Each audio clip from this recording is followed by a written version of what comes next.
What is going on, ladies and gentlemen? Thank you for joining us. We're going to have some fun. We're just going to sit back, relax, and enjoy the night with some of our ham radio friends. The cicadas are out in Texas in force. Let me see who's the first. I can't click on them. We got Wayne in the chat first joining. There it is, that one. Haha. Thank you for joining.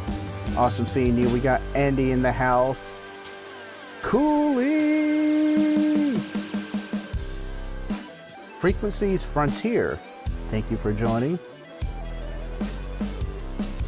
Rabbit Ham. I like the name. We're going to start here in a minute. We're just letting all the notifications go out and let everyone join the stream.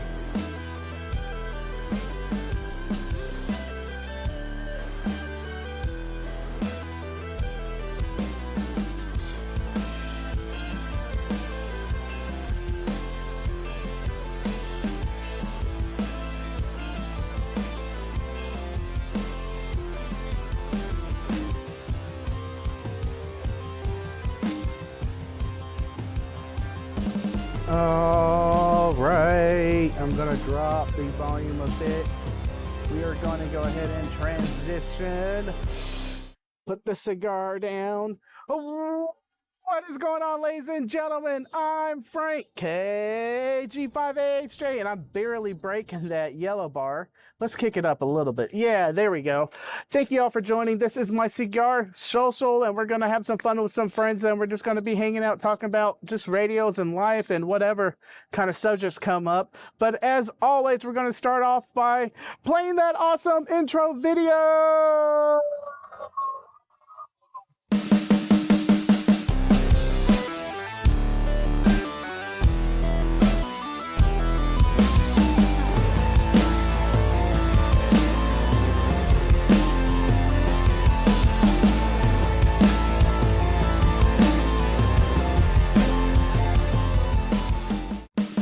Quick shout out to all my Patreons who makes the show possible. You can support me by joining Patreon in the link below.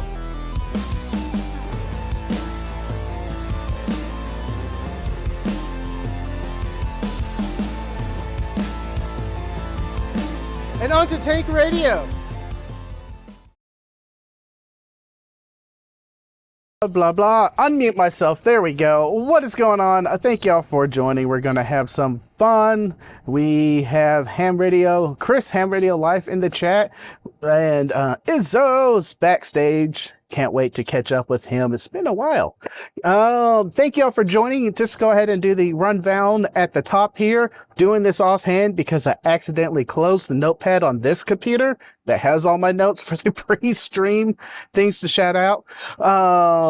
First off, pinned in the chat is the link for the Tank Radio mugs. These mugs are 12-ounce mugs that are pre-orders only. This is a pre-order item. After the pre-orders are closed, you can't get them anywhere else. They're in the chat. They'll also be probably in the description after this, and they'll be in the description if you're listening to this to the audio podcast. And remind you, the audio podcasts are released every week. That means when I'm not streaming on every Sunday, that's ending today. Where is Jason? He's not back yet. This is ending today. Then there's going to be 2 audio podcasts that are not on YouTube. So that means you got to download the audio podcast. Head over there, check out everything that's going on behind the scenes with Tank Radio and the other fun stuff that we talk about. Then I don't know what else I had shouting out. Everything's over on Grapevine Amateur Radio. I have my hats over there on Gigaparts. If you search Tank Radio, you'll find them there. Gigaparts also, if you use Tank at checkout, you'll go ahead and get, double points on select items. Just use Tank at checkout, T-A-N-K, and I'm pouring myself some bourbon saying that. I think they'll love that plug. And, think that's all I got. Coming up next week, I'm going to be talking about some masts. Actually, that video dropped already. I'm talking about some toppers for the mast. I got a antenna behind me swinging in the breeze. There's tons of fun coming up on Tank Radio. Go ahead and like and subscribe. And I am going ahead and bring in the guys in the background.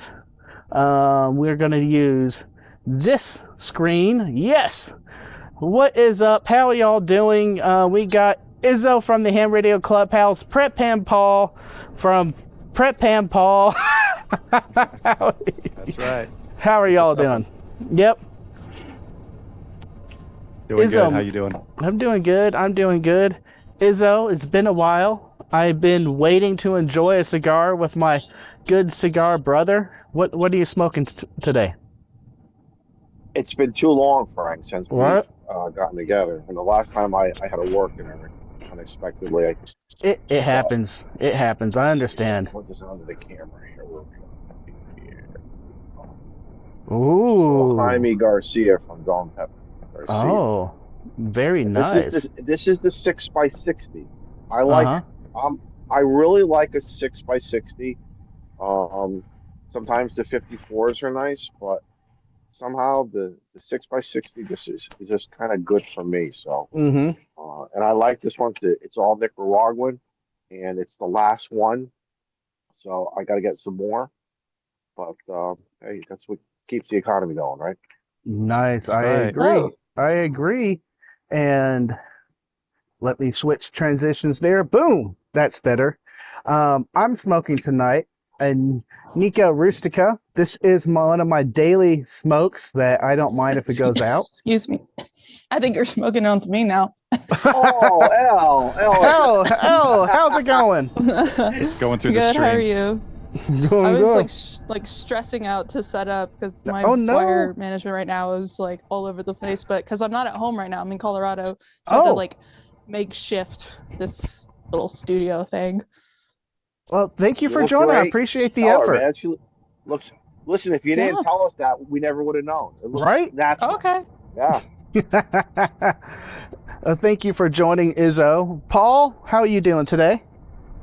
I'm good. I'm smoking whatever's on the back of your shirt. Yes. Yeah. Love it. Good Love t-shirt. That'll be my cigar every time since I don't smoke. I got to get me some of those bubblegum cigars, then I can join in. That's what I need to do. You know they have chocolate cigars. I've seen them around I'll a do couple that. places. Yeah, Yeah. I'll do that. All right, I'll find some for the next one. Yeah, you just chew on it and just enjoy. But I sported my, what's it called? Blackout tank shirt. Yeah, This is my the favorite blackout shirt. tank shirt. I Yeah. am working on new hoodies for this year, Cool. and they're going to be black. So if you could probably imagine what all logos and decals will be on it, and Nice. and once I Black, finish with yes. that, yeah. It's got to be a black hoodie. Mm-hmm. Yeah, so I was thinking the same thing too. It's got to be black. Excellent. Mm-hmm. Well, the other ones are green. The Tank Radio Olive Military Green, which I do love. It's everything of my channel is that olive green, but I think it's ready with the black shirts. It's time for the blackout hoodies. Yep. I have a lot of green already anyway. And Elle, you said you're joining us from Colorado. Nice. Oh, Oh, we lost her. I think she's frozen. It's the. Oh. It's probably. Oh, there you go. Yep. Unmute. Audio. You're muted, Elle. Okay, how's now? Good. All right, I had to change my camera settings. So I think I had my Canon log settings, which is like for color grading, and so that's why it looked a little dull in the colors. But yeah, I heard you. I'm in Colorado right now. I'm just here for the week to enjoy the turning of the aspen trees. So if you've never been to Ooh. Colorado in the fall, what happens is, I mean, in other places like in Maine, like all of the leaves start to change, and it's just a pretty scenery to take a look at it and take all in. And yeah, I'm just here for the week, and then we'll go back to Central Texas or North Texas. Texas, yeah. Sunday. Nice. Oh, I'm jealous. I'm jealous. Are you doing ham radio stuff up there, or are you just doing photography of all the change of the colors? I'm gonna try to do some ham radio stuff. I'm actually working on something right now. I just don't know what that will look like. But I do work during the week. I do work a 9 to 5. Shocker. I know I'm on YouTube, but I Right. still have my day job that I have to work and attend to. So Monday through Friday, I've got my 9 to 5, and then maybe in the evening sneak in a POTA. There's actually not a POTA park, maybe like 30 minutes up north, which is around Silverton. It's called Andrews Lake, which I could do one evening. So Yeah, that's just like gonna the whole take each area day as it we were comes. at about 2 months ago now, maybe more. That feels longer than that now, but Yeah, I beautiful. think that's when I reached out to Javi like via email because I Hmm. saw you and I was like, wait, I'm gonna try to like reach out to him. And turns out I was able to contact Javi, and then um, wasn't able to meet up with you guys because I think you all were in Ridgeway, which Yeah, is a little Ridgeway. bit further than Durango. Yeah, we Yeah. were just in the Silverton area the day prior. That's why we didn't want to go Okay. back there, and we were just. I think we're going west that day to what's that ski town over there? Starts with a T. I'm gonna butcher it. Tur Durango. Anyways, this is where Last Dollar comes out. That trail, Okay. and it was a blast. It I was a should know it, blast. but yeah. Yeah, there's probably been a lot of drinking since then. At least for me. My parents own this townhome in Durango for 6+ years now, and I just periodically come up here whenever I have some Oh, time to. beautiful, beautiful. Yeah, very lucky, so it's very nice. Mm-hmm. Nice, Yeah. nice. Well, I am just enjoying the last time I get to stream at the 7 o'clock hour. Jason is ending his 30 days in September of ham radio, and he's doing a support the ARRL for the Teachers Institute. I was hoping he was going to come on and talk about that. N8YL said it. Telluride. Oh, Oh, yes. that's a car, isn't it? It's That's what I was It's thinking of. That's a car, yeah. yes.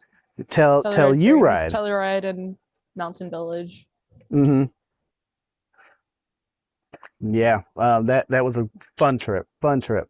Um, but yeah, I'm just blowing this out, inviting y'all on, and it's gonna talk whatever we kind of feel like talking about. Um, I didn't have much planned other than getting y'all together and having fun. Nice. Where are you located again? I'm in Connecticut.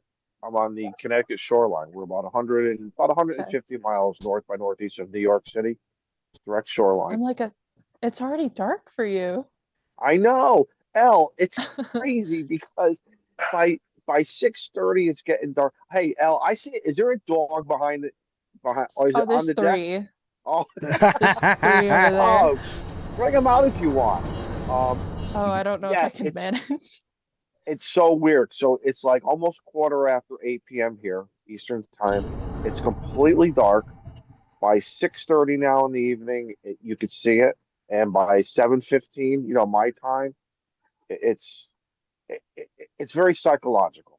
It's real psychological, Oh yeah. but we'll all deal with it. In about 3 weeks, the umbrella table, everything gets put away, and then I Mhm. have what's called an ice ice hut where they do fishing up in like North Dakota, Wisconsin, Michigan on the lakes. I drop it on the deck here, secure it, and I watch my movies. I binge. I have cigars. We do Clubhouse. And then that's up to probably about maybe April. Mhm. So I don't know what and happened to me. Oops, L is using yeah, a cannon. Yep, it's the is that what cannon. it is? Damn. Is that Yeah. a Canon type out? I mean Yep. timeout. Must be.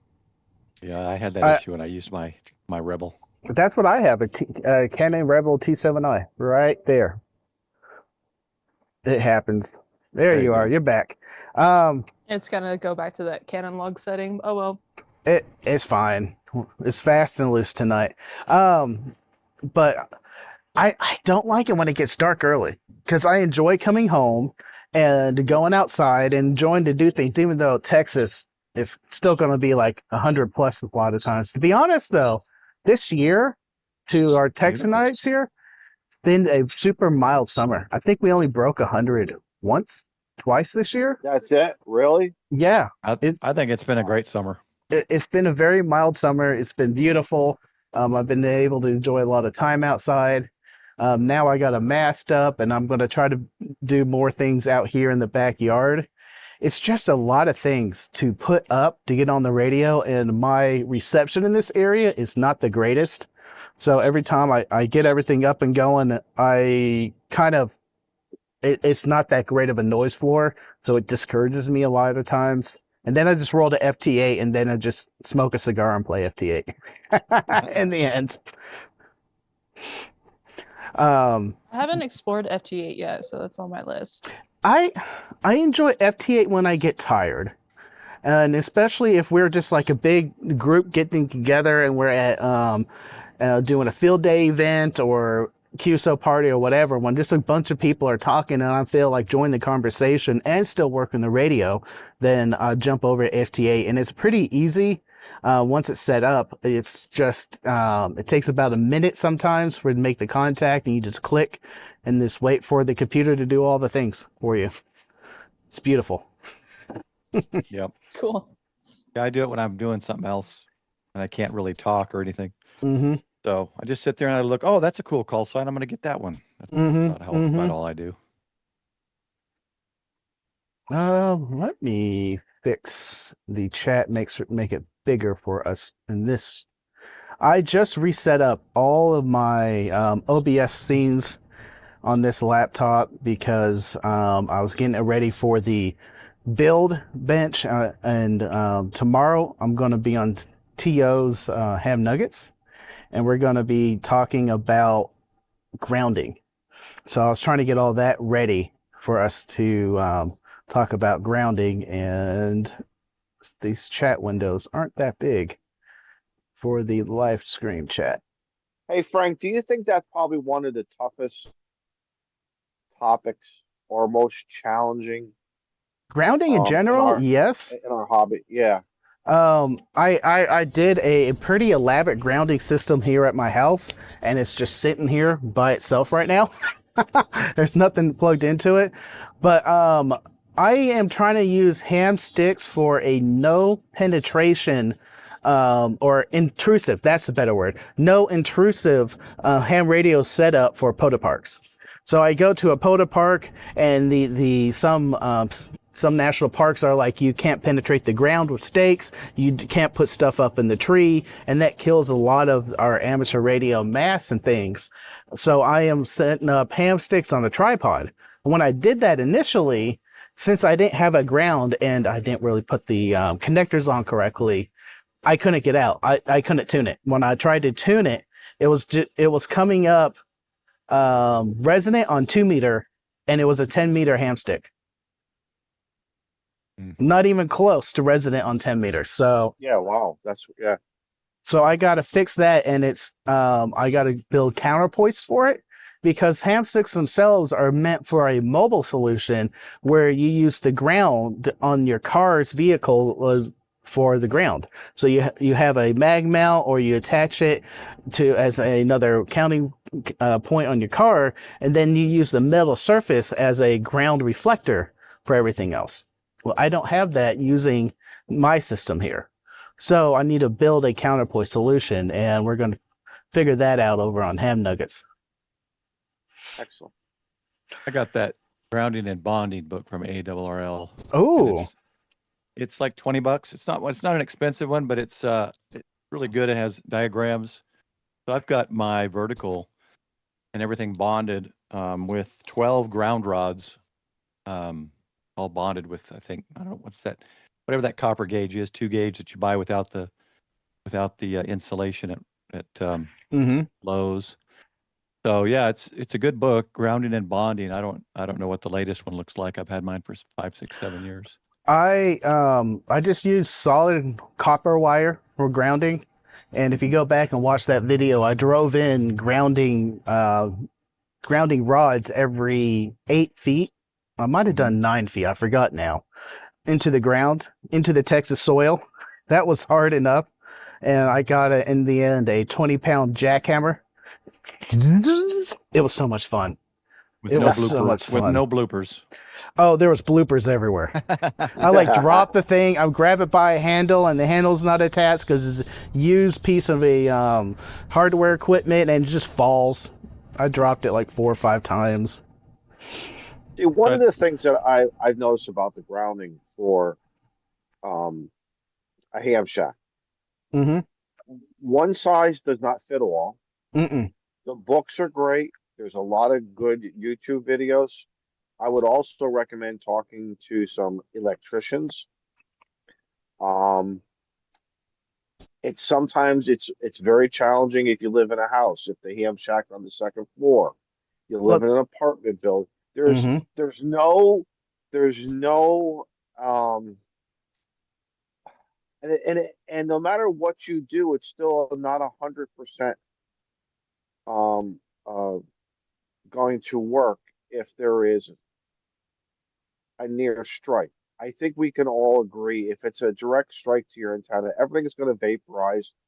The electricity is going to go where it wants to go. Lightning bolt's going to go where it wants to go. There's no I'm going to screw this word up. Predictability of where it's going to go, period. We all know that. We've heard the stories from hams and non-hams, but I we still need to do our due diligence, I especially seen. in more lightning prone locations around the country. I used to work at a electronics repair shop over here in the Euless-Hurst area.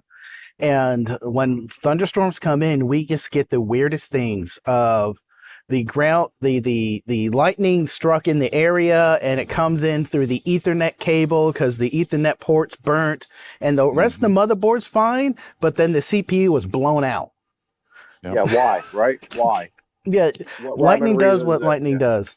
So there's just typical common grounding that you can do to keep a common ground for your house sane, and also to keep all the radios at the same potential. And then there's lightning grounding, which is completely different and it's more extreme, which I'm going to Right. try to do a little bit of that for the mast I want to put on top of my house.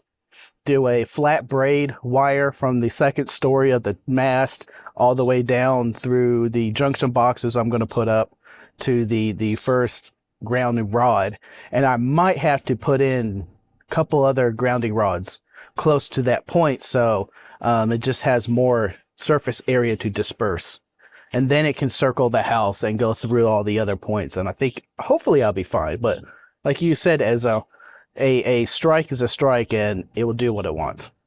Right. It's I've always learned and talking to some very smarter people than me in the hobby, as well as the engineers, as well as electricians.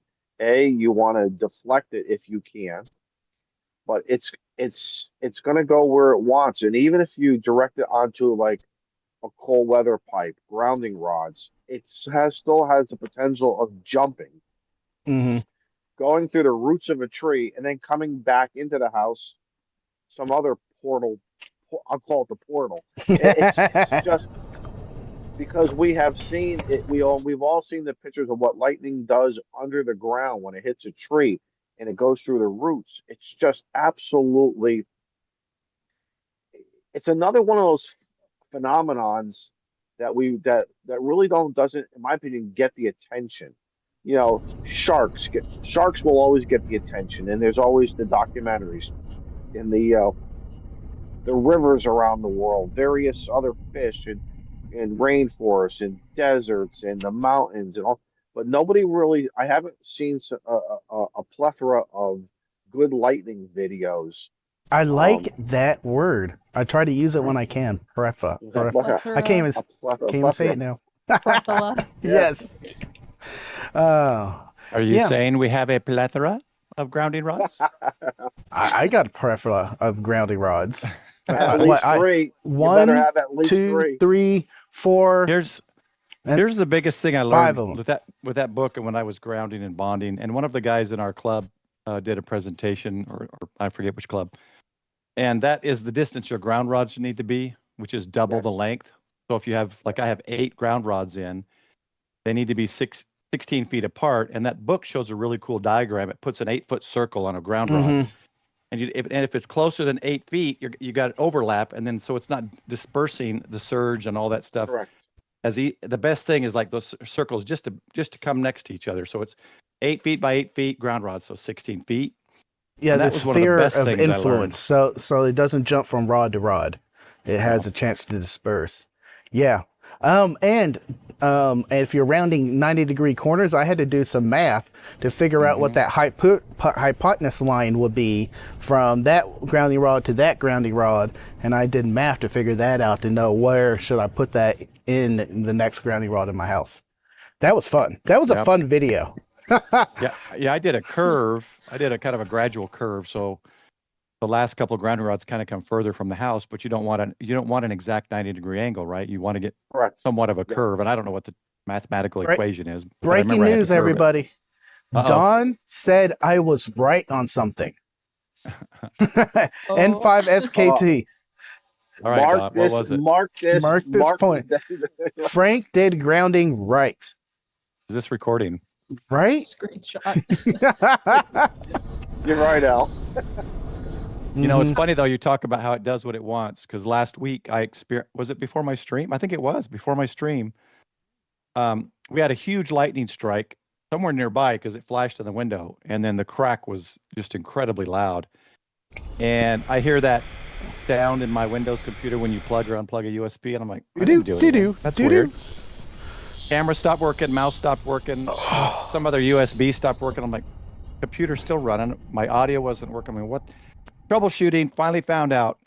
The motherboard has usually 2 extra plugs where you can, like a little square 9-pin from the motherboard, and you can have front USB ports or top USB ports. So it decided out of all that circuitry to blow out one set of 9-pin USB ports that I was using. I tried replacing everything. All I did was move that pin to the second set of whatever they are, the USB 2, and then it worked. So it literally, of all that circuitry, it just chose to affect that one little USB circuit on my motherboard. Thank goodness, because I don't have to replace anything now. I just had to switch from one to the other. Yeah, thank goodness. Like a tower PC, not like a laptop PC? Yeah, tower PC. So you just take the pins out, put it in the second set.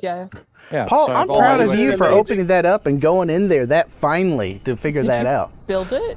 Yeah, I've been building my own computers since I was 15 with my first IBM 286. Mine has a glass door that opens. It's really nice. It's so easy. That's cool. Yeah. I really wanted to build my own PC like back in 2020 when we were all like cooped up, but I didn't have the finances, and so someday I'll build it, but I enjoy it. I had like that interest. Yeah. But now I'm at the point where hardware's changing so fast, and I've just been in the software world for so long. I'm like, I'm just buy a laptop. And they're so much more convenient. And this one I'm on is the one that goes to me with all the conventions, and I edit and do everything. So it's just my main one now. But John, no, none of my devices were fried. It literally is just the port. Wow. So Paul, isn't it amazing why the phenomenon it chose that one for whatever the reason? Yeah. We'll never know, right?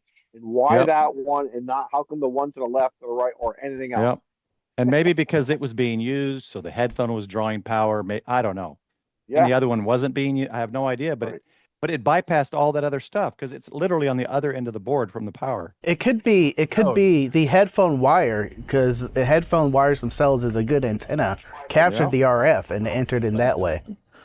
Sorry. I'm just glad it didn't fry anything that I have to replace. And this is a part of the hobby. Again, going back what I said, that we can understand radios, we can get into the software, why it does certain things, this and that, why an antenna, feedline, but this is the one frustrating thing that it's like a snowflake. The topic itself is a huge snowflake. Fractals of different ways you can go. And multiple rabbit holes. Again, you talk to, between the 4 of us, we could have our own stories. You bring 4 more people in, there's 8 more stories and 8 more why they do it, who doesn't do it. It's just absolutely amazing. So. You ask 2 hams how they ground and what's the proper way to do it, you're going to get 4 answers. Yeah. So also, this is another interesting thing, because you may be onto something with the headset wire or something else, because I installed a whole home ground system in my breaker panel. Mhm. Everything in here is on a trip light, those not cheap trip light grounding plugs. So, I mean, it has multiple, plus all my ground rod, everything else to get rid of that, whatever surge hit that thing. So yeah, I don't understand it enough to know. Maybe it was something that hit my headset wire. I mean, it's a long wire. Who knows? I have no idea. It could have It's been a weird. spider crawl for all you know. It could have been a Yeah. spider walk. Yeah. It's the lightning, Walking on the the floor. thunder scared the spider and he jumped onto Yeah, the wrong and two plugs. right, and the spider jumped. That's where it landed, and It that's could where the be. lightning was chasing the spider. Now, Could the be. reason It why could I be go as with simple as that. the reason why I go with the headphone cord, because I have an issue with this computer when I'm wearing headphones and running anything. It will pick up the stray RF and it interacts to the computer like the old school volume up and volume down rockers they used to have Wow. on headphones.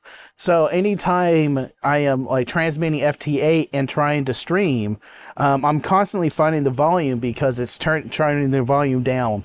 And that only happens when I have the headphones plugged into the computer. Interesting. Does your headphones have the toroid on it of any kind? No, I need to put a I wonder if that toroid on would, it. I wonder if that would be enough to take care of I that. tried to wrap it around my finger a couple of times to make its own Mhm. little thing, but that An air didn't work. coil. Frank's Yeah. An air coil with no magnetic. Air coil. Well, it's using me as an insulator, right? So that's almost a capacitor right there. Yeah. Are Air you wearing coil. sneakers, Frank? Are you wearing sneakers? No, I'm wearing socks. Put on some sneakers, and that'll help with your, with your grounding. The rubber soles. Air coils are great at the base of vertical antennas, though. Mm-hmm. Absolutely. John's like the finger coil. Hey, that could be something new, Frank. You might want to trademark that. Mm-hmm. I get right on that. And then you could do stickers, Frank, and you could do hoodies and T-shirts. My Yes. God, Frank! The finger coil T-shirt. You could use different Or finger fingers. glasses. Use Like different your fingers beer for different mugs. age groups. Yeah. That's right. The beer mug. That's right. The koozie. Oh, so many ideas. Where is James? Corky QRP. He needs That's to get right. on this. Yeah, really. He's probably taking notes right now. John, thank God Frank has pants on.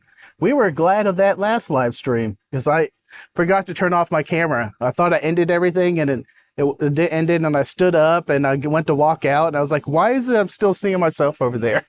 Oops. Whoops. I've got a Ah, question go ahead. about antennas on your roofs. So Mhm. you got your antenna and you got your coax. Where do you feed the coax like back into the house where your radio is? Like, do you drill a hole through the ceiling or do you through the wall? Like, leave a window cracked and feed it through? There's Like, solution. where's There's your many wires solutions for going? that. There are some solutions where there's a patch layer you can put in windows. You close the window on it, and it's a block of wood or fiberglass that has connector barrels on it. So you just screw in one side and screw in the other, and then you can come into the house. I will be on my house drilling holes and going them directly to a junction box. So it's going to come out of the house through the junction box into a copper plate. This is more information than what you were asking for. And then to my antenna. So in that junction box, it's going to weatherproof it. And it's also going to have it's going to keep the insects out. But there's many different ways of doing that. You could drill a hole Hey, through a I'll wall. tell you. I'll tell you. The number one thing is, if you can, the KISS method. Keep it simple. It's Stupid simple, will always stupid. work for you. Right. Mhm. So for many years I struggled. Okay. And then when we bought this house, I started looking around. One of the ideas I was going to go with was go through the eave. At the top of the apex of the house is the Mhm. eave. So I was just going to slip it in there, do some extra screening so no, hornets or wasps come in, to tear them out, and then work the feed line down to the room. Like Frank said, I had on paper a full junction box ready to go, and everything. But instead, I bought a piece of PVC pipe, drilled a hole. Actually, it's right next to the where the dryer outlet is, and I ran my feed line in there. I took some not tin foil, steel wool, I was steel about to wool on say both that. sides, steel wool on both sides. And then my grandfather taught me this a long time ago. He stole my grandmother's pantyhose. I don't even know if they make pantyhose anymore. But I'm sure they do. but it'll stop any of the little teeny tiny critters, Mm-hmm. and you just stuff it. And then on the outside, I sealed it with this nice coaxial seal that I got from my electrical wholesaler's place, and it works really good. Now, I still want to do the junction box with a nice copper backplate. Again, run a grounding system out there. Your lightning You know, they, arresters. So lightning that junction arresters out box, there. yeah, your junction box will take your coax coming in, you put it through the lightning arrestor. The lightning arrestor will ground out that antenna, and then you can take that feed line and run it into the house. So if a lightning strike happens close by, all the excess will build up and the lightning arrestor will burn out like a fuse, then make a electronical connection between the ground and the center pin, then everything is being dumped right into your ground and not coming into the house. Yeah. And If you look at, go ahead. Frank, if you look at that link I put in the chat here in Zoom, that's what I used, and it's what Izzo was talking about in the eaves, and you can get them for 1 cable, 2, 4, and 6. And mine, I did the whole thing because I just replaced the vent that was there and I put it in there. It's got six places, and I run my Cat 5 for my Arden dishes. I run everything through my cameras. Everything on the roof goes through those pass-throughs. Give me 1 second. We're about to show it here on So screen. Al, what you can do? Boom. So Al, I guess Al, the bottom line is look at all your different options. So not only at the house, but even products that we can get. And I always say, is it going to be a permanent installation? Is it going to be something just for 3 to 6 months out of the year? Are is it going to be like the Airbnb where you're just there for a week or so? There's so many things, and just if you kind of think it out without giving yourself a headache, you can make it happen. It's not hard. It really, really isn't. Paul, can I put Paul on the spot here? How do you run your antenna? There. How do you run your antenna simple at the hotel when you're transmitting in Japan? I just open the window and throw a wire out. It works, right, Paul? It works amazing, actually. Just do that? Yeah, I use the POTA. Is it 25, the smaller one? Yeah, the 20.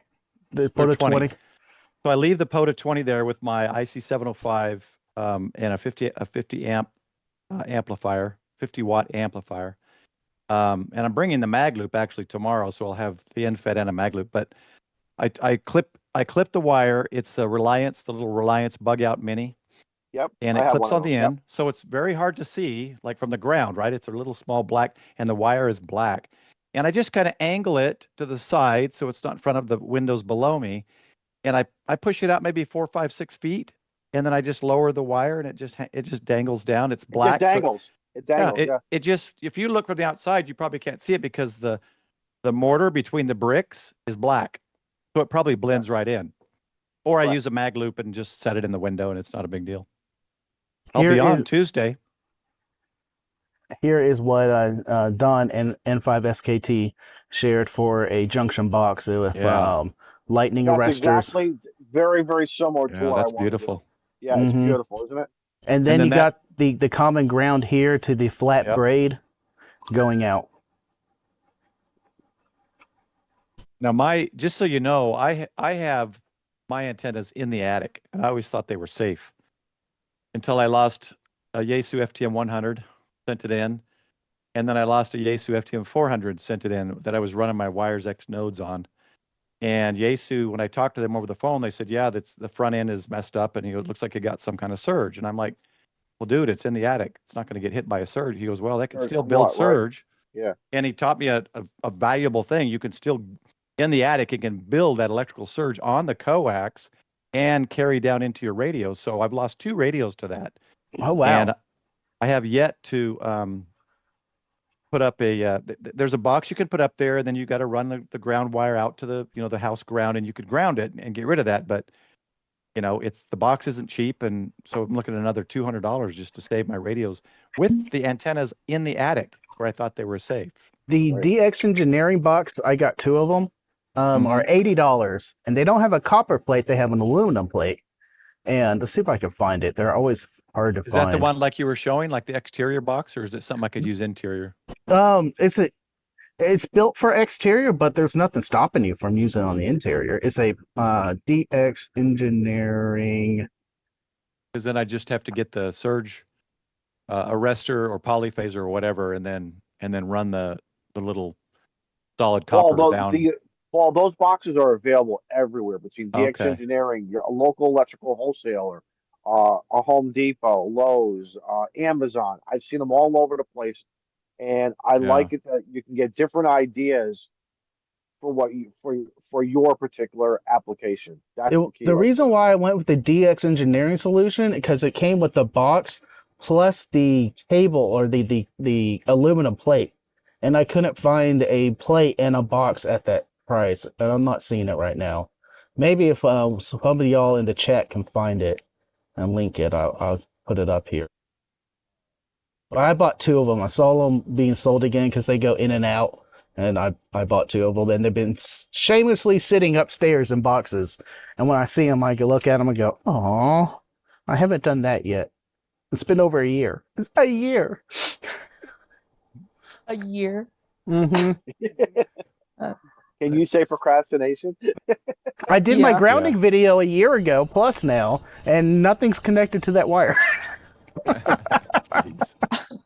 I watched that video. I like dug holes for the grounding rods, and I put sprinkler cylinder boxes around them.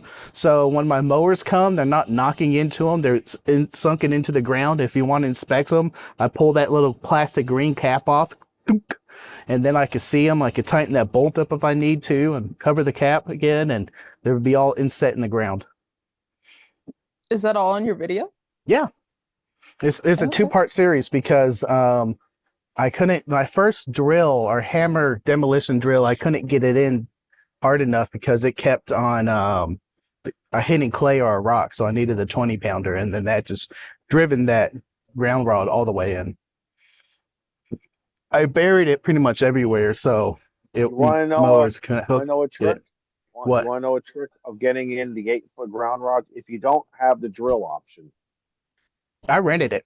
Home Depot. Take a garden hose and get the area wet. Mm-hmm. Okay, and then get on the ladder. So have someone hold. It's really a 2-person job, and have someone hold the ground rod at the and you get on, and then you with the sledgehammer. Mm-hmm. But so keeping the ground wet will help drive it down. That's what the electrician did, because I had an electrician come out and we wired the house ground because it was the cold pipe ground, which I didn't want. I wanted him to put a grounding rod in for my common electrical, and I'm not doing anything in that that junction box.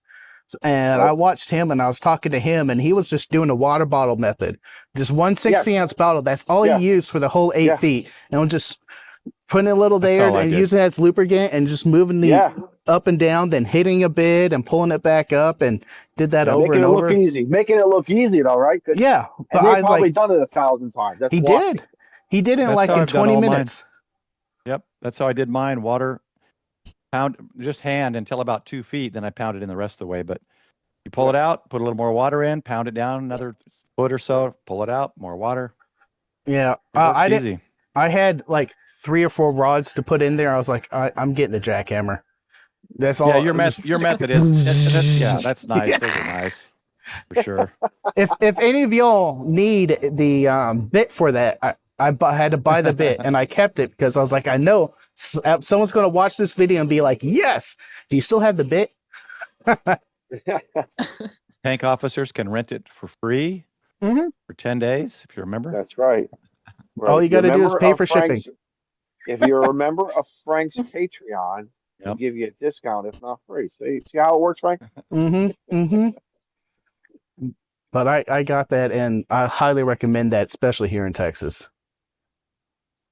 You know, we were talking about how it doesn't protect against direct strike necessarily. I mean, it can, but there's no guarantee at all. But I think what I found, what it really helped with me was noise and SWR. and I didn't realize the effect it would have because I've got a tuned Hustler vertical. But all 6 bands dropped in SWR, and the vertical became quieter than many of my dipoles that I put up, which shouldn't be. Dipoles are supposed to be quieter. All right. So Someone in the grounding chat and bonding smarter does than me work. found it. So here is the utility box. I got 2 of them.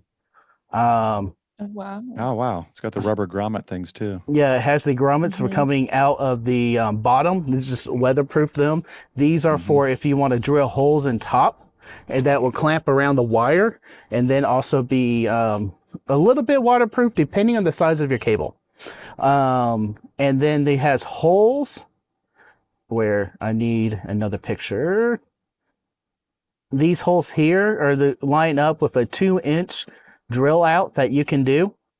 And I'm going to have both those drilled out, and those are going to be the conduits into the house. Yep. And then you put your copper plate here, or in this case aluminum, and then just put all your lightning arresters, and then they'll come in here, loop around, and go out through the slits at the bottom. Yep. That easy. And I couldn't even find a copper plate plus this box cheaper. This price did go up. I bought mine for $80 each. So this one comes with aluminum.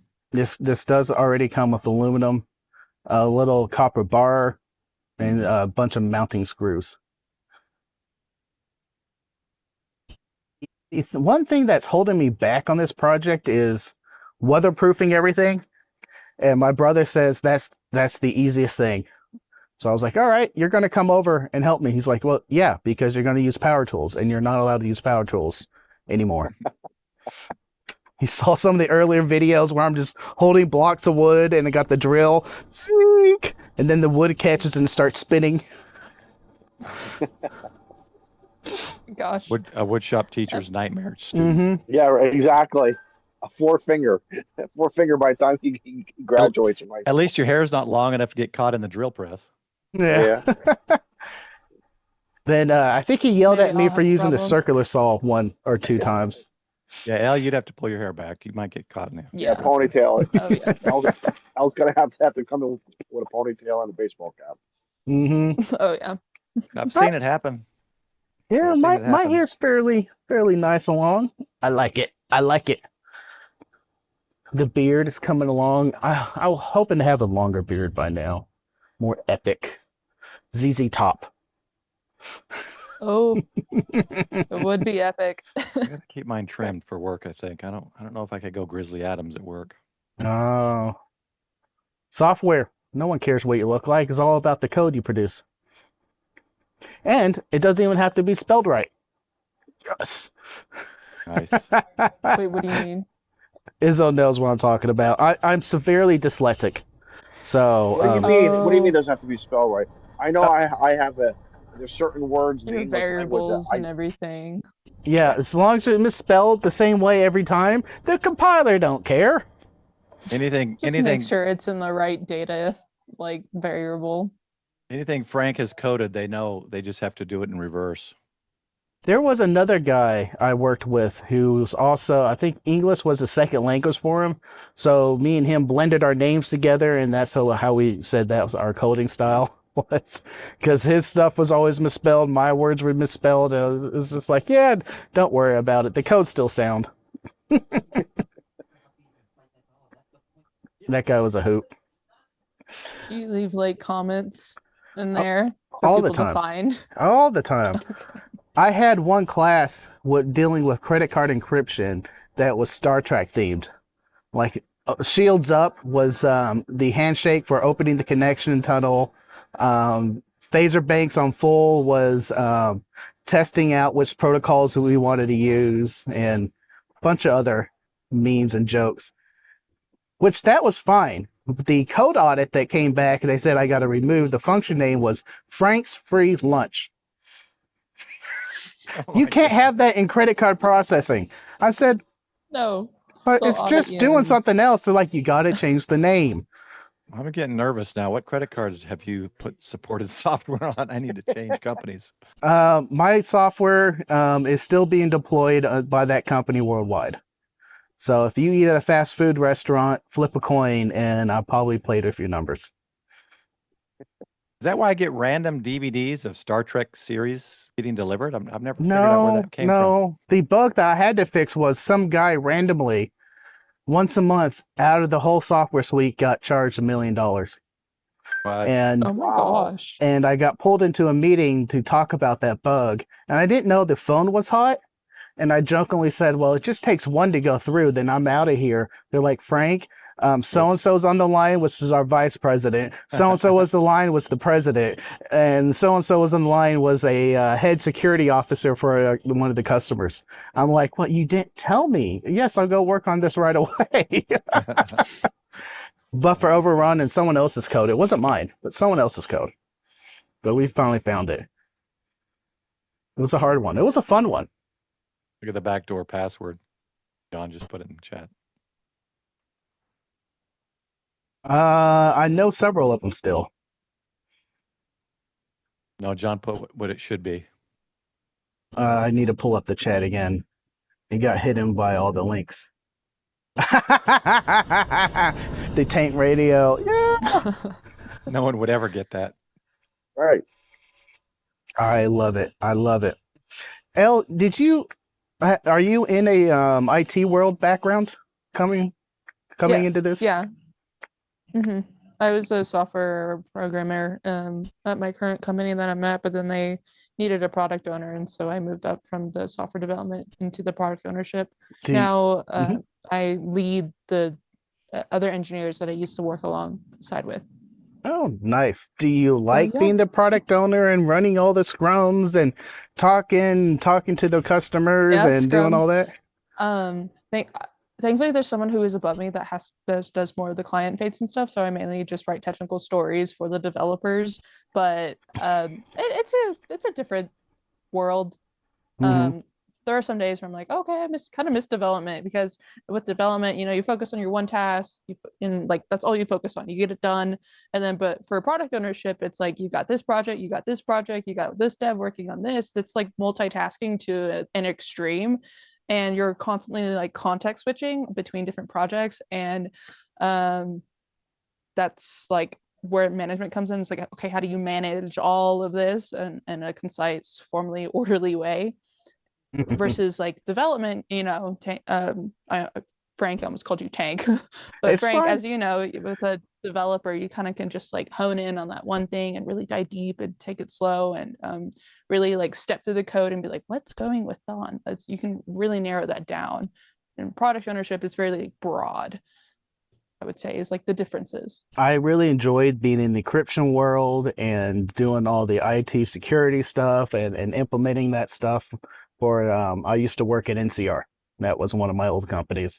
So we did a lot of that. And that was so much fun. Especially being ADD, hyper focus. Yes. When I'm coding up a storm and I can get into the code and put on some techno or heavy metal, then I just slam code out. It was so much fun. I love it.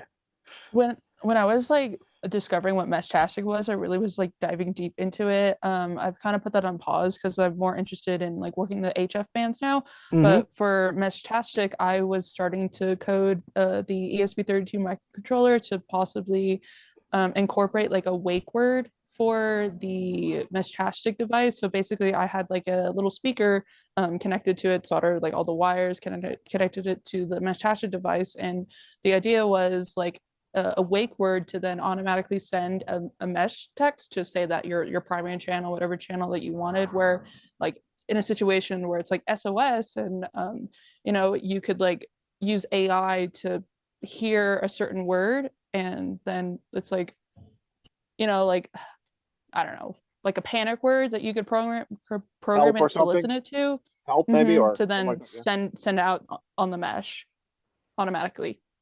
I was working on that. I actually got like the speakers to work.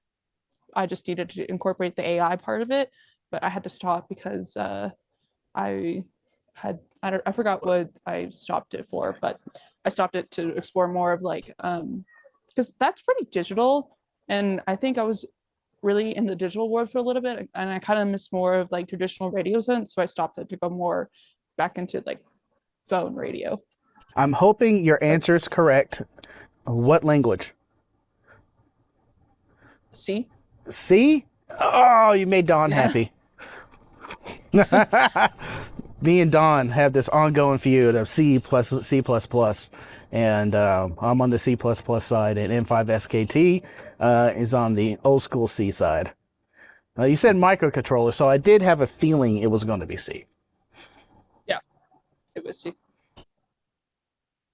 You are in a Yes. welcome space. Lots of developers and IT people. That's why when I first heard about radio, I'm like, oh, this is cool. Like, what is this? I'm gonna dive deep into it, and like, here we are. So, definitely still got a lot to learn. Like, what, like the whole junction boxes. Whenever you guys were talking about grounding, I'm like, I don't know anything. So just kind of sitting All back, in taking good it in. And I'm time, like, and what once is you're this? everything in good time. Once you're ready to start that project, tons of people will be here to help you. Have you? Let me tell you Go something ahead. because I envy the three is here because it sounds like you guys have some type of IT background. I do not. So when I don't know the difference between a C and a C plus plus. I'm going to be friends with both of you. All right. It's two I pluses, do. Izzo. Okay.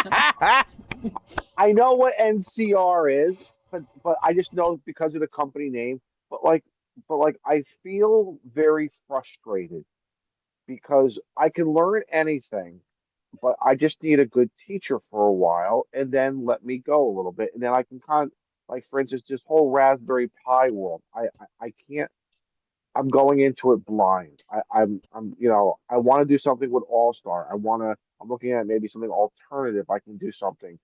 So, so when you talk about a junction box and all that kind of stuff, that comes naturally to me. It's the other side. So this is where I love where we can start sharing things, and you can learn from me, Yeah. I can learn from you, and that's one of the greatest things about all of us coming together. And I'm so grateful for Frank and like the coffee group, the Nuggets group, Jason, Josh, everybody. Even on Clubhouse, sometimes you can probably learn something. It's we all come from different backgrounds, and where something is a struggle you can potentially get yourself. And yes, God, that's pretty much about what it is, unless that's a pregnancy test, and that's the only thing what we all, you know. But Run. it's right. It's amazing though. It's amazing because when you guys start talking about this stuff, I don't know what the difference is. It like between is it like the Dodgers versus the Yankees when you guys talk about a C versus a C plus plus? I have no idea. It's just No different idea. languages, and it's all to which language will best be suited for that project. It's like Mhm. Spanish versus And Portuguese. it's just a fun ongoing feud that me and Don Well, have. sort of crosses because some Spanish support you can kind of Well, get through it, right? well, don't But there are don't feel too differences. alone, Izzo, because I don't know software either. I mean, I'm a hardware. My IT stuff was in network administration before I got my current job. I know Okay. hardware. I don't know software either. So I just know that C, C++, Java, Python. I just know those are different languages. That's all I know about it. Right. I just know the names. Yeah. Yeah. You're not alone. You're Well, not alone. thankfully, uh, learning software is easier than it's ever been with Mhm. ChatGPT, Copilot, Claude, you name it, whatever AI that your favorite, it will spit out code for you. Tell it what you need. It will I spit it had out for Claude you. be And wrong so many times. I hate it. yeah, I mean, it's not going to be perfect, but if you just need to start something, and then it's not going to flesh out those minute details like Tank. You can probably Frank, not Tank. It's Frank, you fine. can I I call probably it answer to Frank. both. see because you have that experience. But like if you really just want to like learn the basics, and have it be done quickly and efficiently, I think like AI is going to be your friend there, and it's free if you pay for free versions. But I feel like with a struggle with software, it's probably easier than ever to get started and start diving deep into it and learn it. Hmm. Interesting. Interesting. Um, Hillbilly Ham said Pascal and Fortran. And I Some did John 2 years of basic Was in high mentioning school. Latin, and John was matching because I remember potentially learning Latin. I'm like, why? Why do we have to learn Latin? You know, I think your mic switched, Izzo. wait a minute. Oh yeah, it popped out of my ear. You know, You're like the annoying passengers on the plane that after the flight Yeah. lands and I want to go home, I have to wait and help take the chairs or seat apart so we can find their stupid earbuds that fell out. Yeah. Or phone. All right, I Oh, should be annoying. back now. Yep, you're good. You're good. Or Yeah. a laptop. I'm not going Yeah. into that story. Yeah, earbuds every trip. Somebody drops their earbud and it's somewhere stuck in the seat. Crevice But like somewhere when you guys stupid. talk about Microsoft versus a Linux, and then it's just like, I don't know. I just want to do what I want to do as the end user. But you guys are very, very profound in your preferences to, you know, There is one thing I know is on Raspberry Pi, which I guess is that Linux, I guess. I don't even know.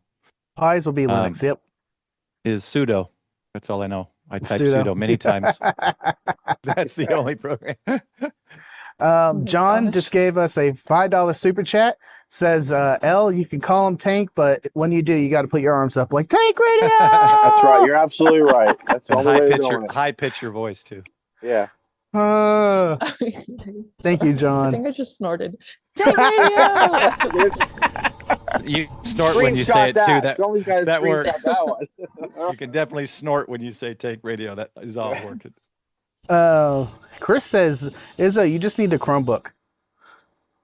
No, I don't want no, that much I do know. That much I do know. No. I have an idea for a project, and I could do it now. I have a Nintendo Switch, and I want to, and I see projects out there, put Linux on it. And I want to do this because I want to see if I can run FT8 on it. And I want to do the Switch because have you taken any tablet out in the sun? It's just terrible. Terrible to see. It's hard to see, even on those LCD screens they have for the Pies. But the Which Switch, Switch? this one, You can't do it on the second one. not the because second one. Yeah. Nintendo's being really, I don't know if you've seen the news around Nintendo and the lawsuits, but I think the first edition you can, but the second one, they might like brick your Switch. Mm-hmm. So I don't know, research into that a little bit. But, Yeah. I think if you fit the first one, you're fine. Yeah, I'm gonna do on the first one because I have a second one, and I was like, okay, this is my main one now. But I play my Switch outside in the sun all the time, and I'm like, this screen is amazing. Then when you take the Joy-Cons off, it's just that big, and all you got to do is turn it on and set it there, and do a Bluetooth keyboard, and just Frank, run Linux. have you not seen my, I don't know, couple of minute, maybe 1 minute or less video from Tokyo Ham Fair? No. I saw it. Look at the link real quick. You can even pause it and you can see that. You can just see it. You don't have to watch the video. It's just a short. Okay. The guys at Parks on the Air at Tokyo Ham Fair, one of the guys did exactly what you're talking about. See? So you can pull it up and like just pause it when it gets close. You can see Okay, it's I had to FTX with a switch. I got it here. Transitioning. I'm going to link to the video in the chat so y'all can watch it in its glory. But yes, right there. FT8 running on a Switch. Right there, I zoom in and you can pause and see. Yeah. That is so awesome. And I knew you could do this. I was talking about it like a year ago, but that's when the Switch 2s weren't out yet. And Nintendo was doing their breaking of those if they caught you with that. And I was like, I don't think they care anymore. And So I was like, tell what version that is, or how do you know the difference? Is it software or is it hardware? that's the Switch 1. Oh, okay. I can just tell by the form factor, the look, the color Joy-Cons. Right now, I think they only have black for the Switch 2s.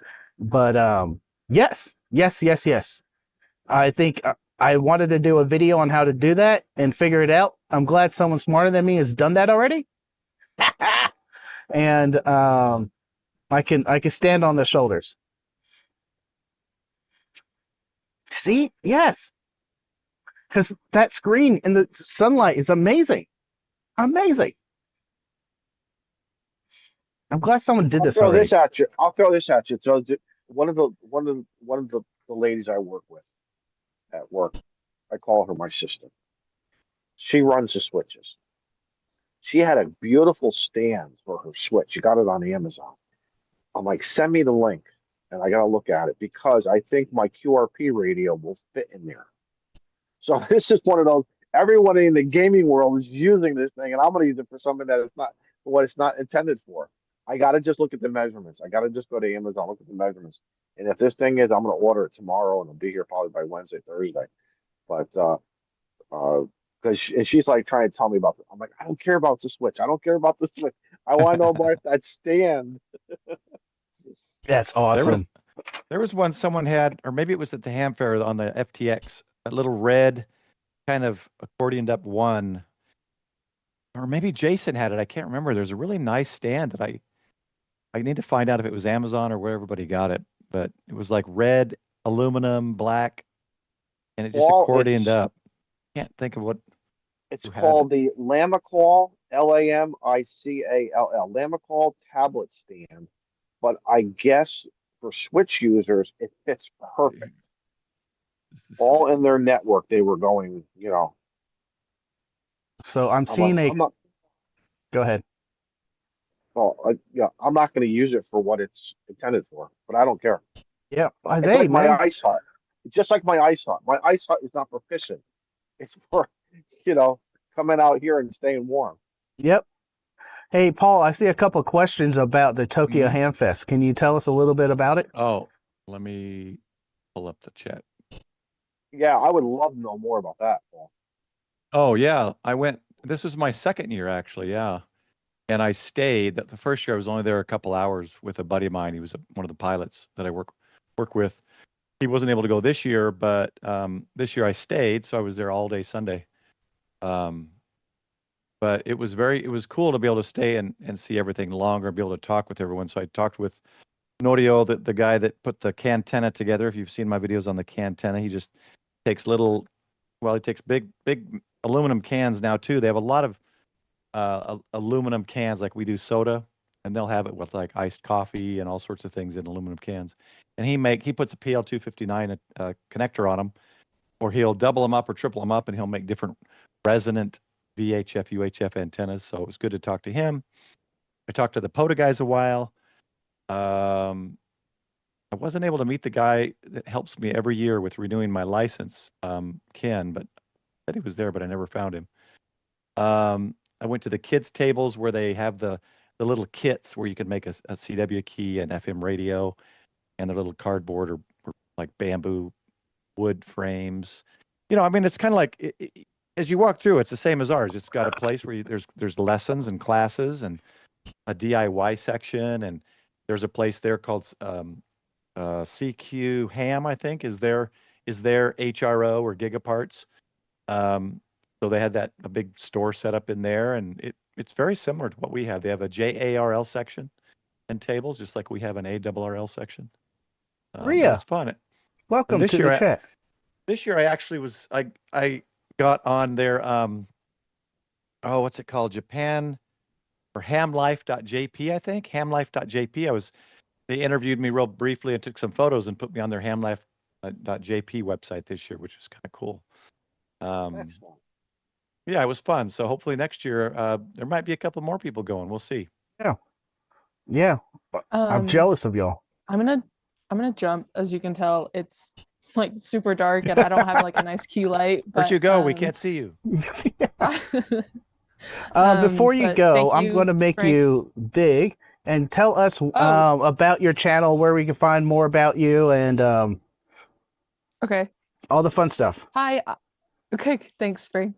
Hi, I'm Elmarie. My channel is called She's on Frequency, and we're going fast. We're going good, and appreciate all the new followers. And if you're a new follower of mine here watching, thank you guys so much. I really appreciate you following my journey and supporting the channel. I am looking into a certain QRP radio right now. I'm doing a little filming of it right now, and you'll see whatever I come up, like when I'm done filming and editing, I'll post about it. But I'm looking at a certain QRP radio, doing some fun video on it, and look out for that sometime soon.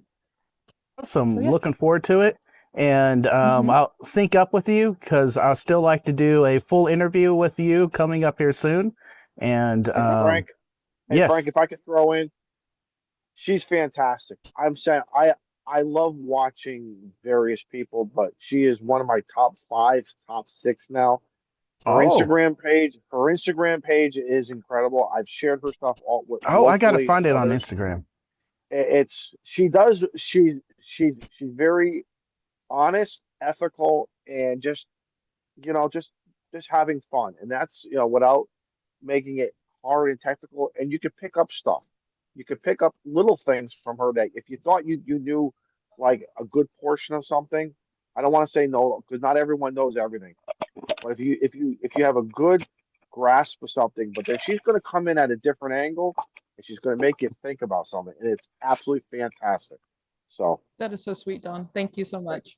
and you got to I come back on appreciate it. Clubhouse too. I told you, you got to come back on Clubhouse and just hang out with us. Just hang I out. just Absolutely. I just want to be on record on a different channel, not my own, here on Tank. Is when she was at about 2,000, I said she's going to be one of the bigger YouTubers eventually. Excellent.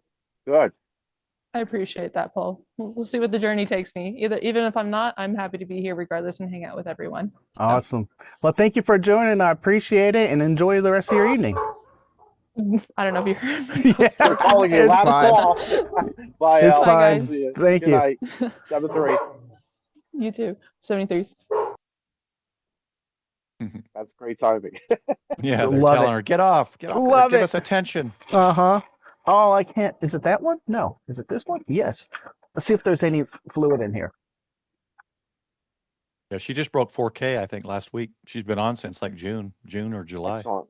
Excellent. Awesome. Yeah, she's a rising star, and it's also showing her journey through amateur radio. Some of these guys, they're just like throwing hits together, and they're like, "Hey, this is working," and da da da da da da. And I hate the polished videos beginning to end and not showing mistakes. And so you're not learning. You're learning about it, but if they get a mistake, I like to show my mistakes. So if you have that same issue, you can go ahead and fix it too, and figure I out. agree. She was talking about Wires X. I knew nothing about the Wires X system.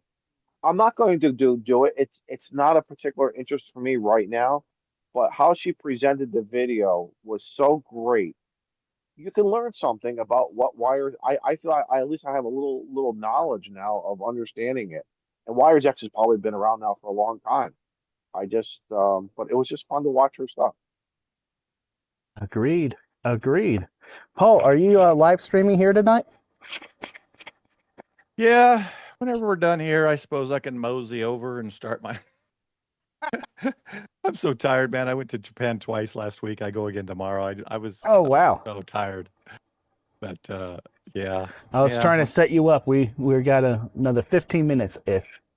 Yeah, well, I usually, when you or if it's Jason, I usually just start mine, and it's whenever you guys finish your stream. I'm not, people just come over whenever y'all are done. But yeah, 8:30. Tonight's the final live stream for the preparedness month of September. So it's just going to be. It's not going to be a wheel spin, rag chew crew. It'll be just it'll be a Q&A. So we're just going to get questions and answers between those on chat and see who has questions on personal preparedness. And then next month I'll get back to 2 radio topics and 2 preparedness topics a month. Fun. I love the preparedness stuff. I love it.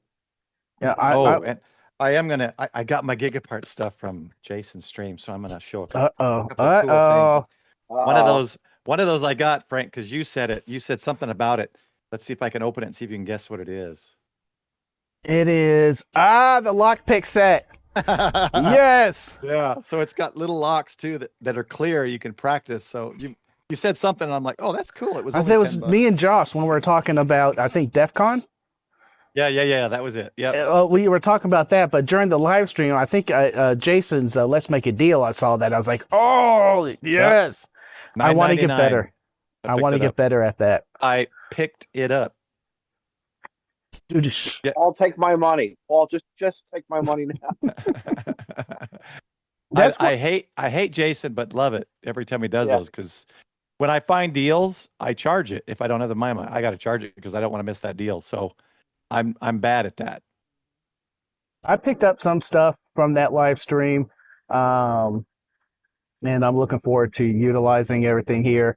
I am really wanting to do HT testing that's probably coming up on the channel here soon. Since I have this 45-foot mast now, I can put a 2-meter antenna on it, and then I can do just HT testing and see what the reception is from different HTs, and maybe try different antennas, see if that helps. And if I have a good solid, I've been wanting to do this for years, a good solid antenna at home that I have up, and I can do a good comparisons between radios, and we can see what the true or bad of each radio is. I think that'd be a fun series, and be something fun to do. Rhea said she's got a Japan call too. I don't know if she's still on, but it's very cool. And I told her in chat if she saw it, if when she goes to Japan, let me know, depending on her route. Maybe I could be on one of her flights. Rhea's awesome. Rhea's awesome. I don't think I've met Rhea. I can't remember if I met her at Dayton or not. I don't think I did. I don't think she was at Dayton. Yeah, I met her about 4 years ago. She was up here in the Northeast for a Hamfest. And great, fun lady. Fun lady. Yep, seen her on many live streams, but haven't ever met her yet. She's big in the what's the Ham Radio Foundation? Something DC. Ham HHDC? Is she still on? I forgot, but she's helping out with or she's a part of that crew now, and helping out with grants for amateur radio programs that promote amateur radio and also push the technology envelope and a bunch of STEM. So it's a great organization we have. 45's telling her to drop her earbud in the seats if she's on my flight. No, because I want to get off the plane and go home. Is that the worst, man? Earbuds? Well, there's worse, but in case anyone's eating dinner, I don't want to spoil it for them. No, we don't need to go down that path. All right. I like taking my shoes off when I sit down. Is that a pet peeve of yours? I do too. I'm not going to keep my shoes on for flights. Why would I do that? As long as your feet don't stink. Now I do. People that do it with stinky feet, and it's disgusting. I put my shoes on if I leave the seat at any time, so I don't walk around the plane unshoed. Please do that. But people go into the bathroom without shoes or socks. It's disgusting. That was a phase of my life. That's over now. Oh my gosh. When I was in college, I was barefoot almost for 4 years. 4 years. If you're someone who goes into a lav in an airplane with no shoes or socks, I want you to think of that lav as a honeypot thing. That's basically what it is. A petri dish. That's all it is. Aren't they called honeypot things? What are those things called? The reservoirs for the porta potties. Porta potty, yeah. They have another name for them, but yeah, because it uses the same blue stuff. The only difference is it sucks it away instead of putting it in a little tank right below you. But the floor is exactly the same. I'm telling you. Yeah, but yeah, I was barefoot for years. I was in the snow, the 100-degree heat outside, the cement 120 plus degrees, walking right across it. I had a professor's I turned in a test and it was snowing outside, and I know it was she's like, "Son, where are your shoes?" I said, "They're in my dorm. Where else will they be?" And she just looked at me. She's like, "I'm glad you're passing my class." I was like, "I'm passing?" She's like, "Yeah, I'm going to make sure you're passing." So I don't have to see you again. She didn't want your dirty feet coming into the classroom. I've had people with stinky feet pull their shoes off. So I go get we have a bio something enzyme, good smelling spray. And I'm not shy about it. I go right up next to them and I spray it around their feet. And I've had people go, "What are you doing?" And I'm like, "Your feet stink, and we're not going to have the passenger smelling it." Oh, well, thank you. Thank you for taking that on. Yeah, I take care of it because I've had people that will tell us like something's stinky or this guy's stinky, and we have to address it. Ah, Rhea's back. I don't think you shared it before. If you want to, Rhea, what's your Japanese call sign? It was JK. I already forgot it. Dang it. Oh, she shared it before. I missed it. Yeah. I got to write it down. Have her put it in again because. Okay, the organization is ARDC. ARDC. Great ham radio promoting organization. They do tons of grants. It is amazing. Well, let's go ahead and start wrapping it up here. Izzo, my man, my cigar brother from up north, where can we find more about you and what's coming up on any of the things you're on? Let's see. We got Clubhouse on Tuesday night, and then I'm hightailing it out of here for a couple of days to go up to New Hampshire for the Nearfest convention on Thursday. Well, actually Friday, Saturday. Coming home, gonna do some stuff around the house, and then I go back to work. So I got about a week and a half off. Oh, nice. So that's band's conditions have been incredible, absolutely incredible.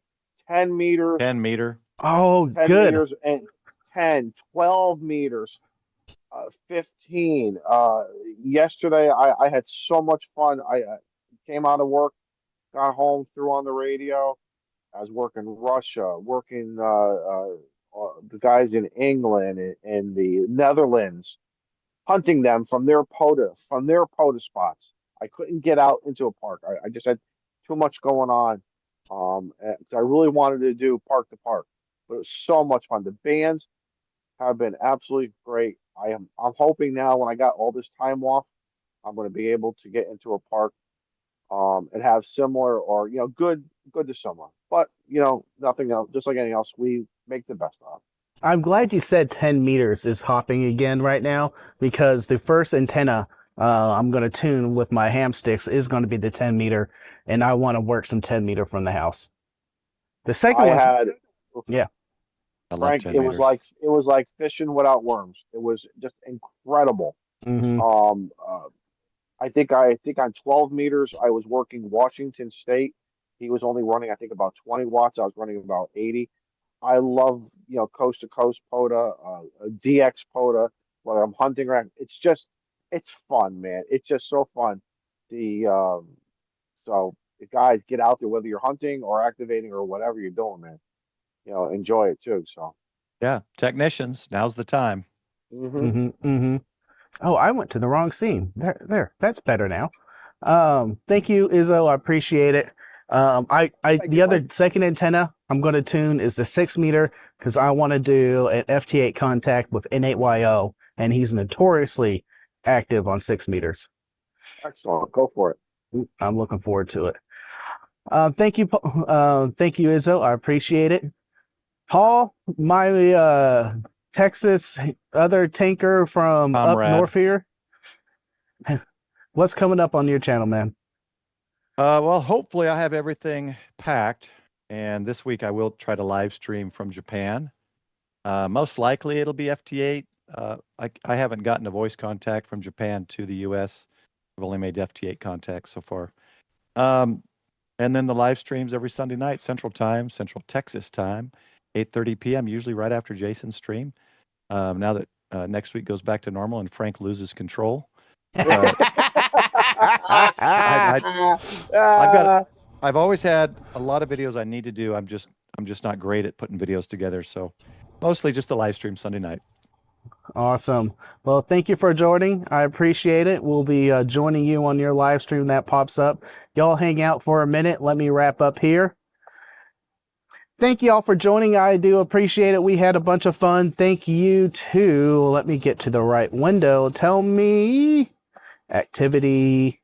John, thank you for your super chat. I appreciate it. You're awesome. Thank you to the tankers who support me. If you want to support me and everything we do on this channel, Patreon links are in the description, or you can join the YouTube memberships. That's the best place to support me. We just had our tank commander meeting, and that is the highest level of supporters.